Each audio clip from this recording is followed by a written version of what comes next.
let's look into origins. What are the implications as far as origins of these two laws? The first law gives us only two possibilities. Either the universe is eternal, or the matter and energy is eternal, or the universe was supernaturally created by an external agent. The second law, as we saw, eliminates the first choice, that it's eternal. We are left with only one conclusion, that the universe, that's the second conclusion, that the universe was supernaturally created and ordered, not just created, brought into being, but is actually given order by an external agent a finite time ago. Now, this is hardcore physics. And anyone says, you get into this discussion and said, hey, well, maybe, no, maybe, you know, and you say, no, this is physics. What other options do you have according to these laws of physics? Be very clear with me. Give me some other options. There aren't any other options. You only got two choices, and one of them is eliminated. You're forced back to supernaturalism and an agent. But let's go and take this even further. The second law also requires that this external agent, it can't be a part of the universe because it'd be dying. And that also, I don't want to get into that, but there are pantheists that are coming up. The New Age people, they believe there's a oneness, a spirit in the universe. You know the trouble with that? That oneness is dying. It's attached to nature, and it's crumbling every day. The force is dying. Because it's a part of nature, and it's trapped by entropy, being drugged down to its death. It's a stupid idea, by the way. But it's held by a large number of people, and it's coming back. But what does this second law require of this agent?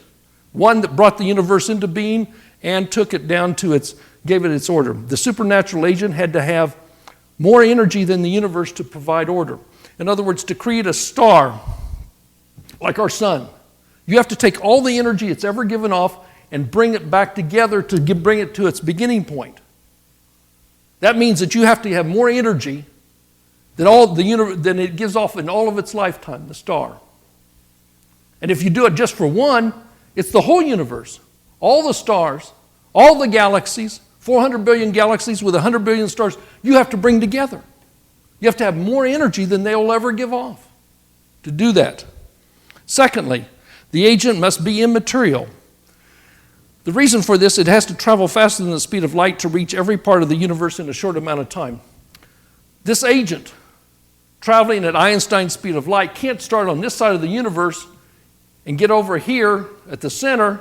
That part will be dead before he gets to the center, even traveling at the speed of light, putting these things together. By the time he gets to the other part, this part will be dead. The agent has to travel faster than the speed of light to get all of it to start at the same time.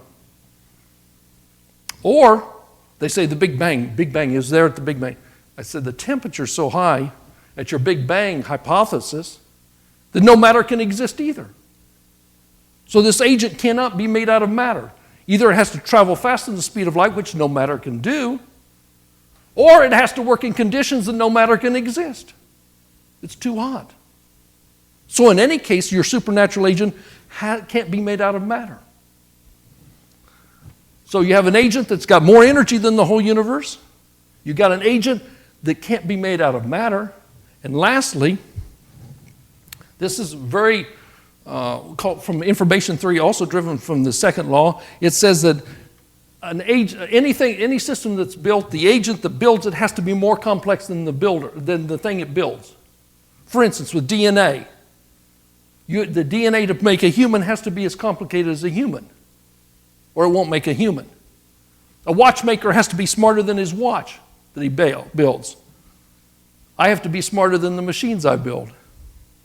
Anyway, in any case, this is derived from the second law, that the agent that builds something has to be more complex than the system it builds. In this case, that agent has to be more complex than man.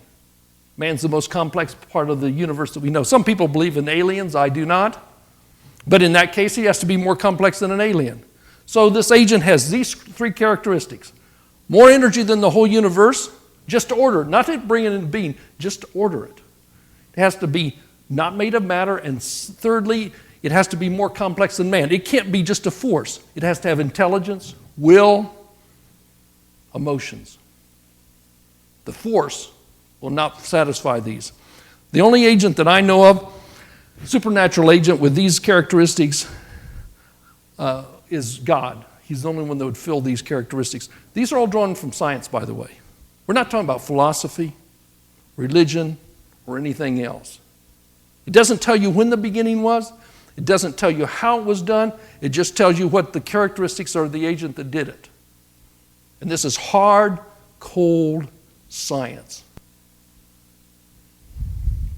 Look into the universe. This is a deep field shot from Hubble. They shot out perpendicular to the plane, looking out, and they caught one star in our galaxy here. These are the rest are galaxies, and they turned the power all the way up. And look, these are galaxies. They're disappearing into infinity. And there's no way, even from a Big Bang, that you can blow those out and send us light back. They are not eternal in time from the second law, but it looks like the universe is infinite in space. Naturalism is blindly anti-scientific because it's godless. They have no God to put it together. The universe is mindless and godless in itself. It can't put itself together. It can't create itself without violating these basic laws of science. The two basic laws of science state that the universe can neither create itself nor can the universe give itself order. Since the universe is incapable of creating itself, 2, the universe is incapable of giving itself order, then the existing and ordered matter and energy of the universe must have a supernatural creator and orderer who has all the characteristics of God. Naturalism is blindly anti-scientific because it's, again, godless. Take the example of the watchmaker. If you see a watch, what do you know about that? You know that it didn't happen by time and chance. Likewise, science concludes forensically that the highly ordered universe has a supernatural creator. You can take the parts of a watch apart, put them in a bag and shake them. Does it have energy? Yes. To put the watch together? Yes. Will it happen? Oh, you can figure out the probability. It won't happen in 20 billion years. But if I take a watchmaker, give him sandwiches for degradable energy, he can put it together. One is naturalism, time and change. Give it the energy. It doesn't help. But it takes an agent more complex in the system to put it together. So we conclude from science that forensically that the universe had a supernatural creator. The two laws of science mandate a supernatural creator. Naturalism, therefore, is anti-scientific. It has no way of creating the universe nor giving it its order. Let's look at destinies. You have the death of the universe, and I've already mentioned that. The universe is dying. Our stars are dying. Life is dying. And there's no way to stop it. How do you stop the sun from burning itself out? How do you stop the stars from burning themselves out? You can't. They're dying an irreversible death. And once they're dead, they'll never come back to life again. Here we see in a case of a star. It's the death of a star. It blew up. That's what's left of it. There's a little core and it'll burn out. This thing blew up in that nebula, and almost all the nebula you see are products of novas, explosions, or supernovas. And these things don't happen very slowly. I mean, you see a nova, and it happens in a matter of hours and disappears in a matter of hours. In fact, you can look at a part of the sky and never see it, and all of a sudden there's this flash. And then it disappears, and you never even see the star, it's so far away. What's the implications as far as the death of all life? The earth has lost 99% of all of its species. We know that from the geological fossils. We're down to 1% of all the species that have ever existed are still alive today. Nothing's replacing those. The genetic material of the remaining 1% is degenerating. You have more genetic information than your kids will. Your parents and grandparents had more genetic material than you do. The whole human race is losing their genome, bit by bit, day by day, minute by minute. Even though we have 6 billion people, that thing is going downhill slowly. We're acquiring, even in the last 100 years, genetic defects across the whole race that we've never had before. Inability to assimilate certain proteins and enzymes. All life will disappear in our solar system and the universe. In fact, life will disappear from the earth before the sun ever blows up, probably. The second law of increasing entropy or disorder renders all human efforts in the world of matter and energy as transient and meaningless. In the mouth of Shakespeare's actor, I think it's in Macbeth, life is a tale told by an idiot, full of sound and fury, and signifying nothing.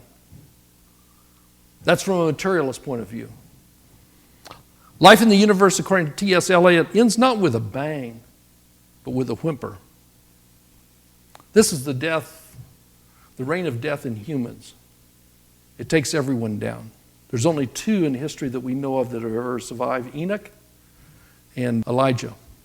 The only escape from the reign of death, and the only exception I know of, is the resurrection of Jesus Christ.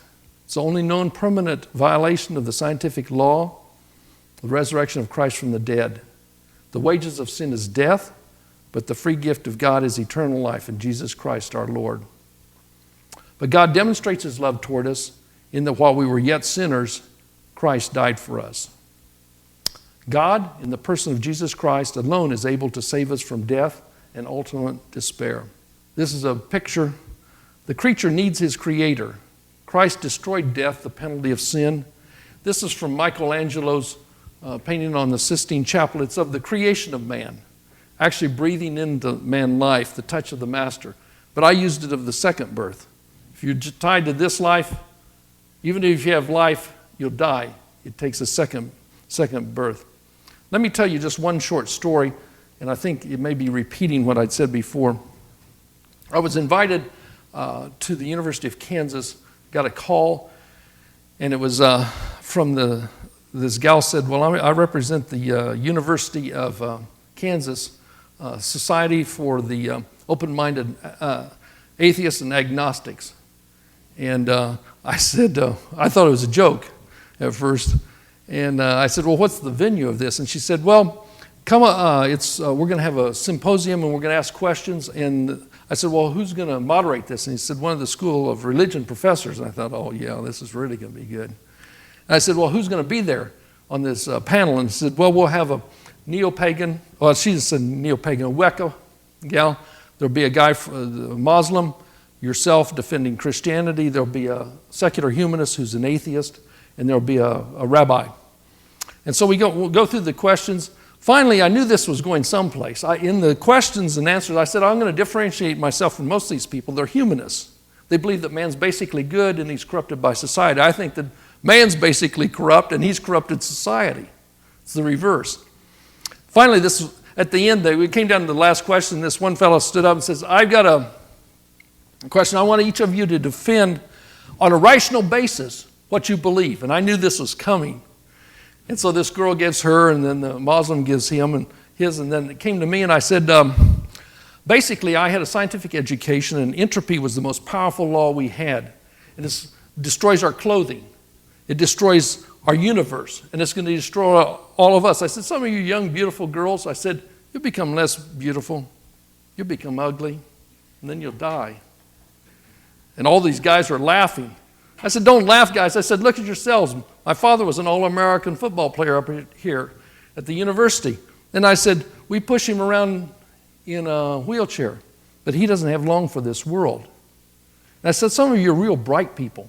I've known some real bright people, but I said, your ideas and your thoughts will end up in the dust of time, and who will care? I said, I know of only one exception to this law. That's the resurrection of Christ. And I said, that's the rational basis for my faith.